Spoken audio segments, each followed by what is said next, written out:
This is The Joe Gaither Show on BamaCentral.com.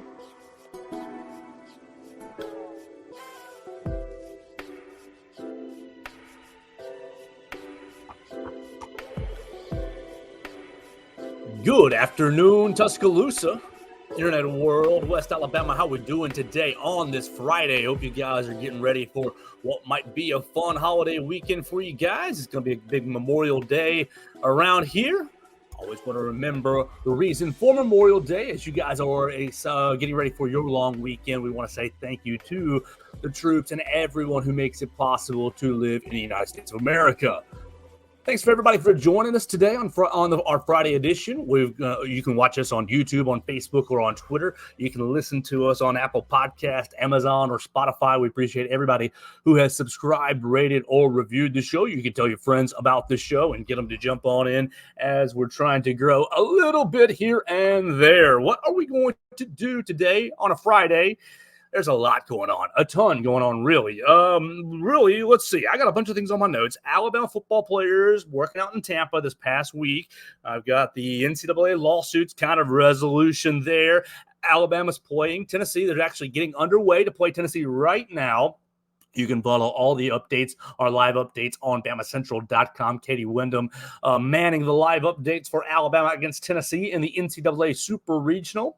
We'll talk a little bit about summer school as it was an important day today for Alabama football and basketball. And we want to talk about Filip Planinsek. You think, who is Filip Planinsek? Filip Planinsek is making Alabama history right now on the men's tennis team. And you think, oh, we haven't talked tennis all year. You're right. They're in the middle of the NCAA tournament right now, and Filip Planinsek has qualified for the Final Four. So let's get right into that. He makes Alabama history, becoming he's gone the furthest, further than any other Alabama player in program history. You had Mason Uzama. Mason Uzama was the only other player to get to the round of 16. No, he got to the quarterfinals. In, what was that, 2016, 2017. I was still in school when that happened, still in school at the University of Alabama. But Planinsek moves to 25-13 and goes to the Final Four. So he's going to take on Michigan State sophomore Ozen Barris. Barris is ranked 9th in the country in singles, but look, there's no reason for Planinsek to be fearful. He's taken down a bunch of ranked opponents already in this tournament run. He's already beaten 3 top 20 players. Planinsek beat number 17, Cannon Kingsley from Ohio State in the round of 32. He took down number 5 in the country, Michael Braswell from Texas. Michael Braswell was on like a 36 match winning streak. And then he just defeated a young man from Harvard. He just defeated Cooper Williams, number 15th ranked player in the country today from Harvard. So congratulations to Filip Planinsek. And we'll just start right there. When did you know that a sport wasn't for you? Because, look, I enjoy tennis on television, and absolutely congratulations to Filip Planinsek. I'm talking more playing sports. I picked up the tennis racket a couple times in high school, but let me tell you an interesting story, a funny story to me. I worked summer maintenance at a school 2 or 3 summers in a row. And this was when I realized, tennis is not your sport, Joe. They got a big old tennis center up there in Chattanooga at the school that I was working maintenance for. And at this school, you got a bunch of day camps, girls and boys day camps, youths, having something to do in the summer. And one of them was tennis based. And the female counselors for the little girls tennis camp came up to the maintenance staff and said, you guys need to come play with us, see if you can hang. And myself and other coworkers were soundly defeated by maybe 5th and 6th grade girls playing tennis. So look, tennis was never my forte, but Filip Planinsek, it is his forte as he makes the Final Four. He's going to be going to the semifinal match tomorrow against Michigan State. Michigan State, I just said it, Ozen Barris. So we'll see if they can make that happen. The start time is going to be, no. When did she put this out? to reach the semifinals with victory over Cooper Williams. Yeah. She just put that out. Oh no, he won. He's making the finals. This is crazy. This is nuts. He's made the finals. That's what he is. So his finals will be tomorrow. We've got Planinsek right there, right? Yeah. So he's advancing to the finals. He defeated the Michigan State guy in 3 sets today, 7-5, and then he lost 5-7, and then he won 7-6 in the final. So he's going to the finals. So congratulations to him. He's now beaten 4 ranked opponents in a row after winning today. Yeah, I knew that didn't sound right as it was coming out of my mouth. He's actually going to the finals tomorrow, starting at 10 a.m. And so we'll see if he can become an individual national champion. He would beat me in his sleep. All right, let's get into what's going on campus today. 2 things have gone on campus today with football and with basketball. With football, you look at the weekend and you look at the calendar and you say, oh, it's Memorial Day weekend. Everybody's getting excited. But on Tuesday, Summer 1 gets started. If you are in school right now, you got just a few more days to get ready for Summer 1. Tuesday, May 28th gets started. And so what does that mean for the Alabama football team? Well, everybody's going to be reporting to the facility and to campus, getting ready for summer school. And what that means is the rest of the class of 2024 and the transfers, the spring transfers, will all be moving in this weekend. You got our guy, Amari Jefferson, finishes baseball season at Baylor. You got Ryan Williams, just graduated from Saraland. You got Jay Lindsay. You got Stephen Buamua from Canada. You got a lot of guys, Quentin Reese from up there in Birmingham. So the rest of the class, Kevin Riley right here in Tuscaloosa, is moving into campus this weekend. And so finally, the entire team, the 2024 team, will be together starting pretty much today, tomorrow. They're getting moved in, and everything's getting underway on Tuesday with Summer 1. On the basketball side of things, the same sort of thing. Alabama announces 5 additions to the Alabama basketball roster, and it's basically all the transfers. Aiden Holloway, Houston Millette, LeBaron Philon, it gets added into it, Chris Youngblood, and then, of course, Clifford Amori as well. So very exciting time for the new season is basically, summer's, you got 99 more days until Alabama kicks off.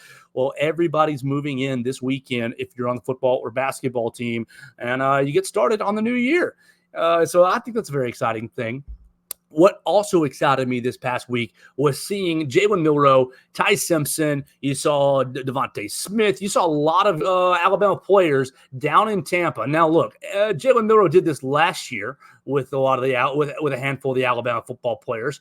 But exciting to me to see Ty Simpson be a part of it. It seems like he's all in, whether he's going to be quarterback 2 or whether he works his way into the job. If Jalen gets hurt, we'll see. But to me, Jalen Milroe just continues to exude strong leadership on this Alabama football team. People can talk about his, different abilities or his ability to read a defense or throwing mechanics, this, that, and the other. And his throwing mechanics do look better in a lot of the social media videos that we've seen coming out of Jordan Palmer's quarterback camp. His throwing mechanics do look less hitchy, does look more fluid, and I think that he's seriously worked on his mechanics under the new coaching staff, and obviously in the offseason, you'll have to see how that translates to live action in the fall. But everything with Jalen Milroe looks 10%, 5% better, and makes me very, very excited. I just think that to have a brand new coaching staff, it's going to be very important to have a guy like Jalen Milroe on your team to where, all the players look to Jalen as the leader. He is the guy that, the player leader. And so he can take Kalen DeBoer's message. He can take everybody, all the coaching staff and, the game plan and get everybody rallied around it. I think that's going to be very, very important for Alabama. Next week, we'll start breaking down the schedule. I know I've said that pretty much every week in May, but there's always been something else to talk about. I'm saving the football predictions for when there's not anything going on and not anything to talk about. I've already reached out to my friend Joey Van Zimmeren. We're going to talk about Missouri. We're going to talk about Mississippi State with Jacob Bain, get a little preview on the next year, and we'll obviously talk about Alabama as well. We'll go through the schedule, go wins and losses for all 16 SEC teams in 2024. We'll figure out who we think is going to win the league in the next week or so with those guys. Let's go back to yesterday's show. Yesterday, I want to thank our friend Matt Guzman from Inside the Spurs joining us to talk about the NBA, and we'll bring him back on pretty soon to continue to talk about the NBA and the Spurs as the draft gets closer. Next Wednesday, reminder, next Wednesday is the draft deadline. May 29 is the draft withdrawal deadline. If you're listening for a Mark Sears prediction, maybe you fell for a fake Mark Sears tweet. No decision has been made. Mark Sears is still in the process of working out. He's got two more workouts. He's going to work out for the Houston Rockets and for the Milwaukee Bucks. So he's still right there in the crux of his decision. Nothing's been decided yet. I think that the popular lean is for Mark Sears to return. But again, nothing is decided yet. It's still in the middle. The pendulum is swinging. But what we talked about yesterday, okay, yeah, that was our tangent, Matt Guzman. We talked about yesterday, we opened the show with NCAA lawsuits, and basically everything has been agreed to, at least on the preliminary side. The NCAA and the power conferences are going to split up $2.7 billion paid to athletes who played between 2016 and 2021. And then subsequently, each power conference school will start a revenue sharing system of around $20 million per year, or 22% of the annual athletic department revenue. Framework for that could start as early as 2025. And they say plaintiff lawyers estimate that athletes could earn around $20 billion in total over 10 years. You saw a lot of reaction yesterday. Oh my gosh, college sports is dead. Oh my gosh, it's the worst thing ever. Look, the reason that all this has happened is greed and this, oh my gosh, amateurism. It's not amateur football. It's not amateur basketball. These guys are high-level business, big business. If it wasn't big business, you wouldn't see ESPN and its television partners paying lots of money for the rights of the SEC and for the college football playoff. This has been big business for my entire lifetime. And probably you can make an argument going even further back than that. Oh, but you get a scholarship. Yeah, great. You get a free math class and a free history class. But you might leave school with 3 concussions, or you might leave school without an ACL or an Achilles, and great, you've got your education, but there's the trade-off's not exactly right, and it never has been exactly right. And so while, okay, you're taking a big old chunk out of these athletic department budgets, it's been a long time coming. The athletic director for Notre Dame basically lamenting the way that college sports is going, because the power players are losing power. So they're the ones complaining. I find it funny when the average fan says, "Oh, college football is dead. Oh, college football's no good. We're losing college football." Why do you care if the player at Alabama gets paid or not? I mean, you're watching the game, you're enjoying the game. You paid for your cable package, so you're involved in it as well. You're getting enjoyment out of these guys and girls competing. The biggest thing for me, and the biggest concern for me, is the non-revenue sports. What's going to happen to the volleyballs? What's going to happen to the rowing? What's going to happen to the men's and women's tennis? Is Alabama going to have to cut sports to be able to afford, okay, this 22% pie, this 22% chunk that's now really a new line item on the budget? How is that going to affect the rest of the athletic department? Now, look, we'd be naive to say, oh, everybody's going to keep their job, and all the sports, nobody's going to be cut. I think that that's going to be the biggest problem. Not that college football has lost its way and lost its soul, and college basketball is no fun anymore. Look, if you get people that tell you, oh, I'm just not going to watch anymore, that's not true. They're lying to you. They're lying to you. On Saturday, when the Crimson Tide comes out of Bryant-Denny Stadium, they're going to be watching on ESPN, watching on ABC, or their butts are going to be in Bryant-Denny Stadium.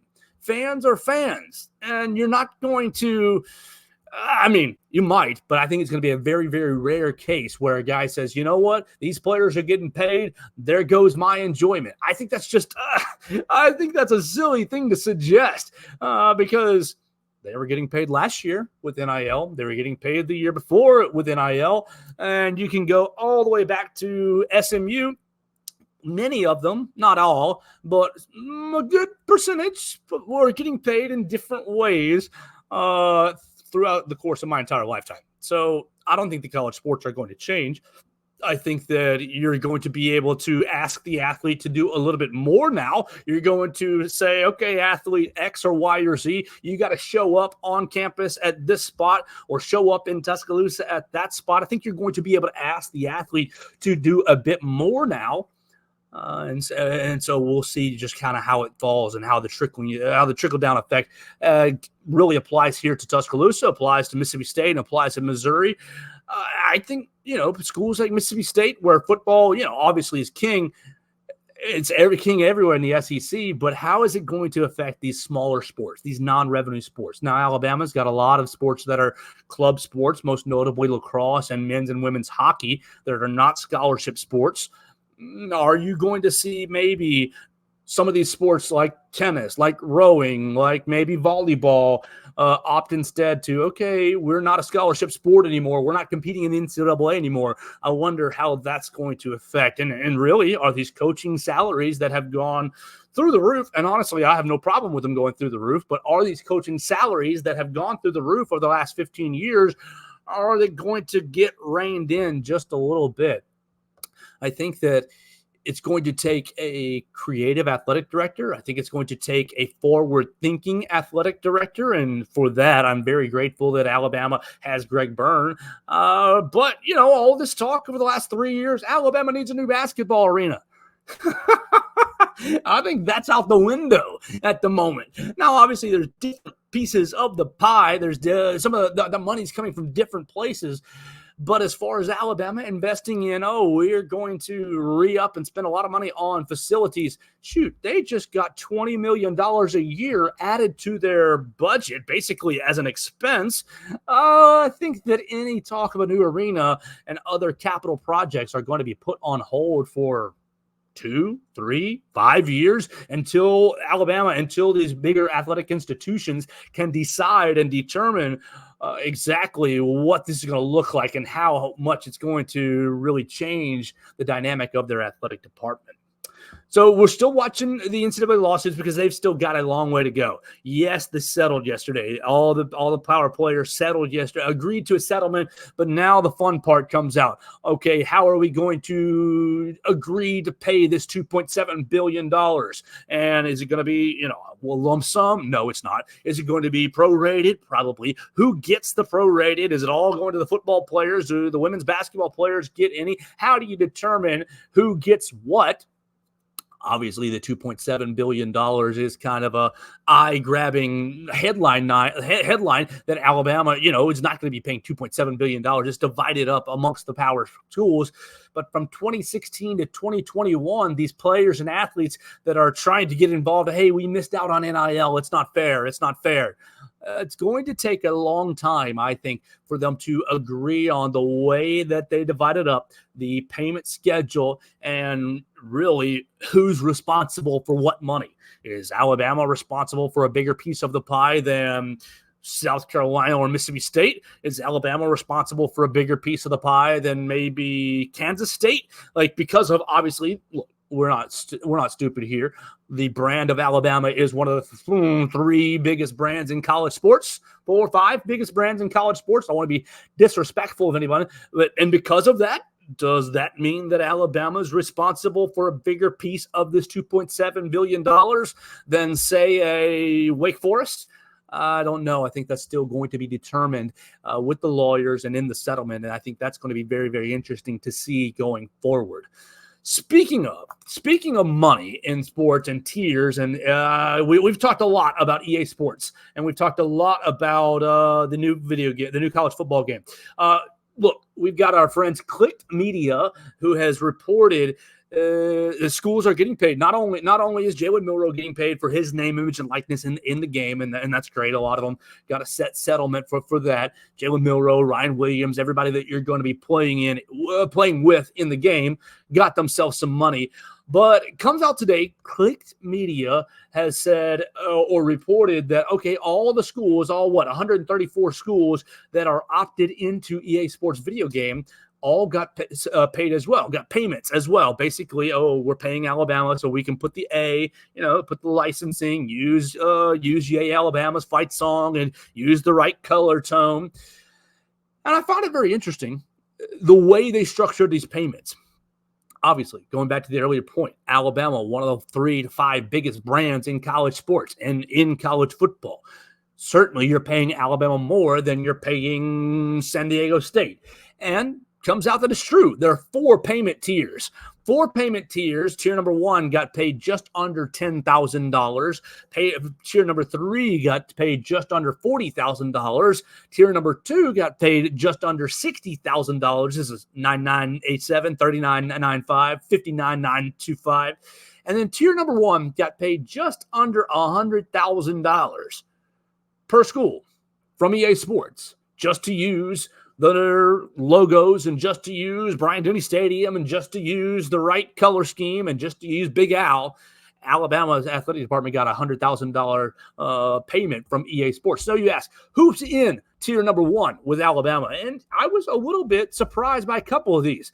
Okay, Alabama, Ohio State, easy choices, duh. Tier number 1. Michigan, national champion last year in tier 1. Notre Dame, duh. Oklahoma, Georgia, yep, right there with you.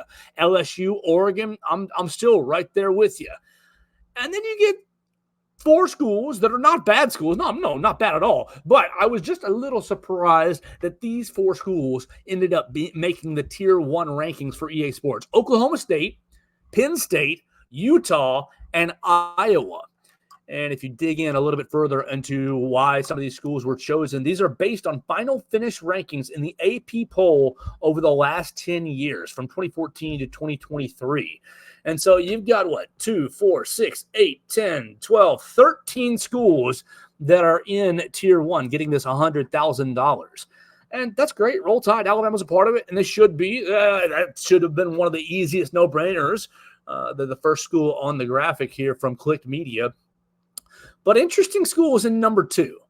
You got 2 premier blue bloods in this school number 2. And look, I've debated with my friends what a blue blood is and what not. But I fully believe, you can go horns down if you want, that Texas is a blue blood program. They've been a premier program my entire lifetime. But the last 10 years, okay, not always so good. How many coaches have they gone through in the last couple of years since Mac Brown? They had Charlie Strong. They had, Tom Herman for a year or two. Now they've got Steve Sarkisian. So they've been going through some coaches. They've been going through some times over there in Texas. You got Texas and Southern California. Obviously, Southern California, it's been a long time since Reggie Bush and Matt Leinart and Pete Carroll in those days. But Southern California and Texas sitting here at tier number 2.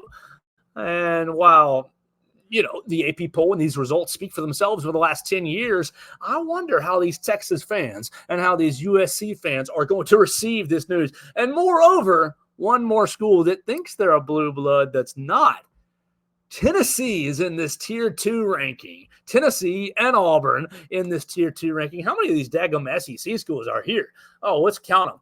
Texas, Florida, Tennessee, Ole Miss, Auburn. Keep on going. Mississippi State is 6. Kentucky is 7.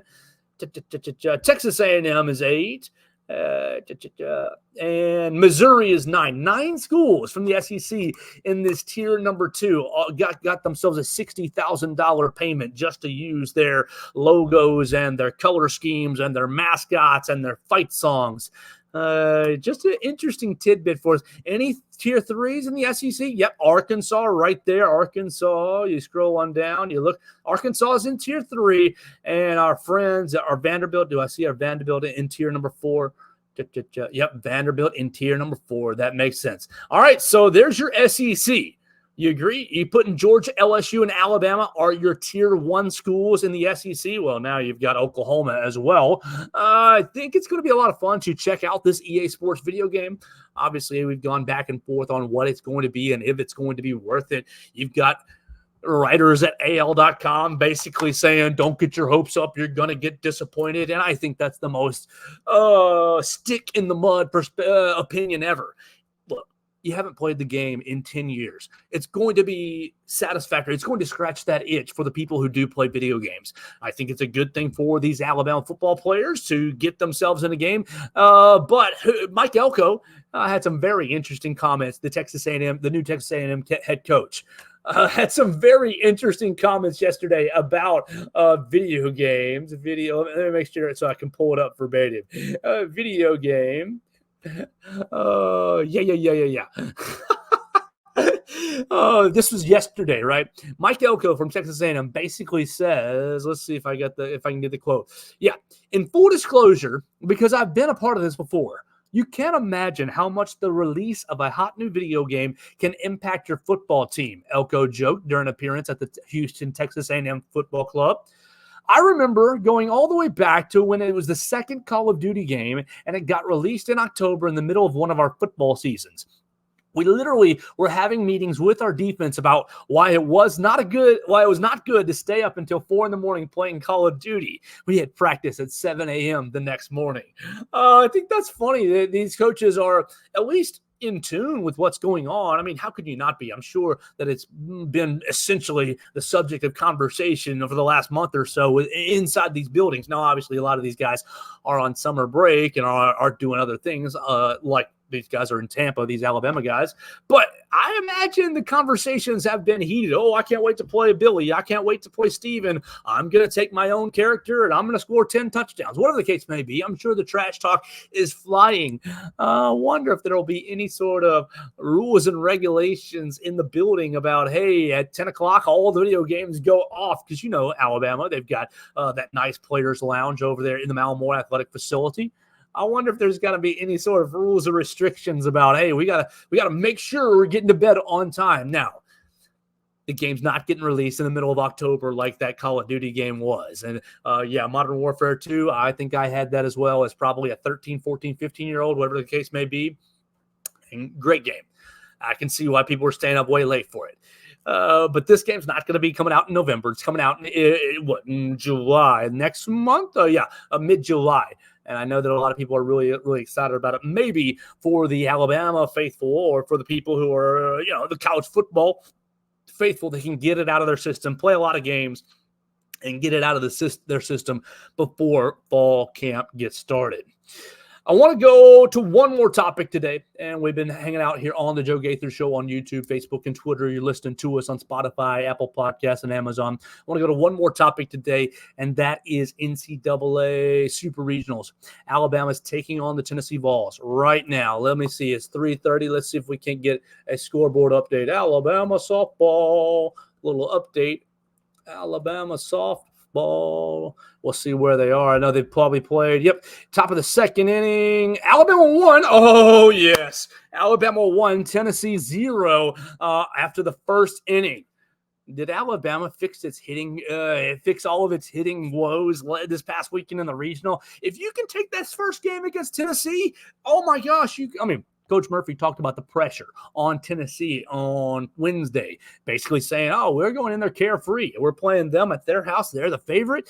Oh, you steal this first game, Alabama, and look, all bets are off. You could find yourself in Oklahoma City. And we've talked about the team, not a ton this year, but enough to get the point across that it hasn't been a great year. All that goes out the window if you can make it to Oklahoma City.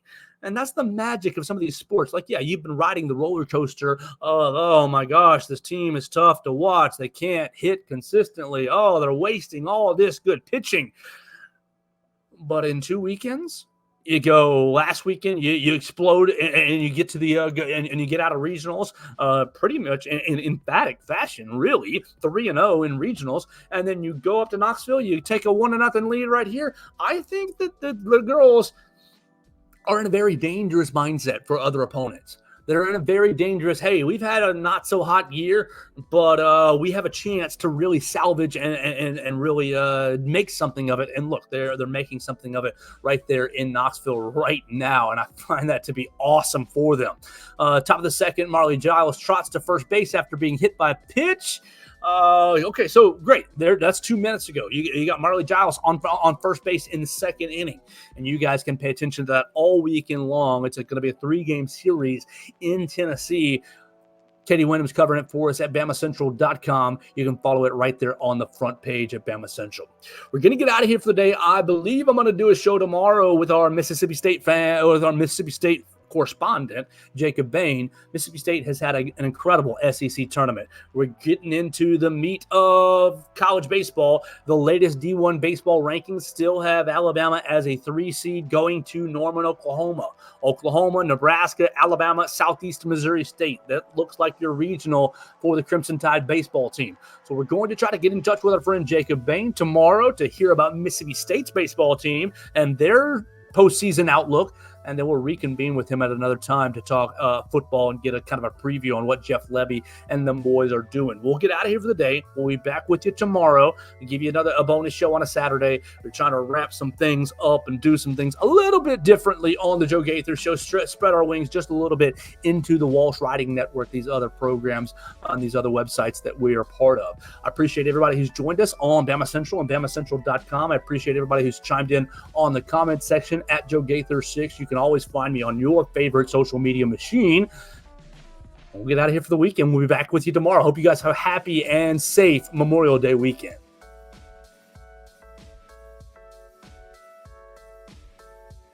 Thanks for joining us on today's edition of the Joe Gaither Show on BamaCentral. Keep up with Joe on all his social media pages at Joe Gaither 6. Subscribe, rate, and review the show on Spotify and Apple Podcasts, and be sure to read us daily at BamaCentral.com.